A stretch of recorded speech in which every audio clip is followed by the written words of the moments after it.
Et Patrick Deschamps, marchand de journaux à Saint-Germain-des-Prés, est loin d'imaginer ce qu'il va vivre.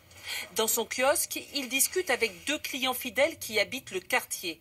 Il s'agit de Cabu et de Wolinski. Il me dit, bon, t'as reçu Charlie, comme il me disait pratiquement tous les mercredis matins. J'ai dit, oh ouais, je l'ai reçu. Bon, possible qu'il me pensait, qu'est-ce que tu penses de la couve, ou un truc comme ça. Il est possible qu'il me posait cette question-là, ce qui lui arrivait de me la poser de temps en temps. Il m'a dit, bien sûr, je te le prends pas, puisque je pars à la conférence de rédaction.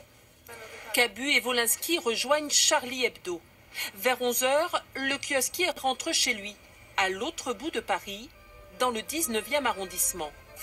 Une journée ordinaire.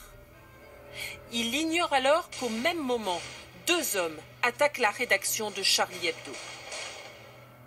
Le destin va plonger Patrick Deschamps au cœur de l'événement lorsqu'une voiture noire lui barre la route à ce croisement.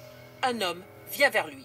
Un des frères Kouachi s'avance vers moi avec son arme, me la met à la hauteur du visage et me dit, tu descends de ta voiture parce qu'on a besoin de ton véhicule. Donc je descends de ma voiture, je récupère mon chien et en partant, le conducteur me dit, si jamais les médias t'interrogent, tu n'auras qu'à dire que c'est Al-Qaïda Yémen.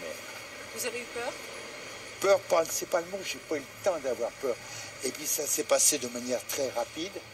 À ce moment-là, rien ne lui laisse penser que ces hommes viennent de tuer 12 personnes. Il n'y a pas eu d'énervement, des gens très calmes, très froids, très professionnels. Pas de stress, aucun signe ni de transpiration, ni d'énervement, ni rien du tout. Cabu et Wolinski ne viendront plus dans son kiosque de Saint-Germain-des-Prés. Et pourtant, impossible de les oublier. Ça reste obligatoirement une journée particulière. Et il est certain que tous les ans, à cette époque-là, j'aurais une pensée pour ces gens-là, pas que pour Cabu et Wolinski, mais pour les gens qui ont été, pris dans cet attentat. Le kiosquier de Charlie, c'est le surnom que lui a donné l'auteur de ce livre.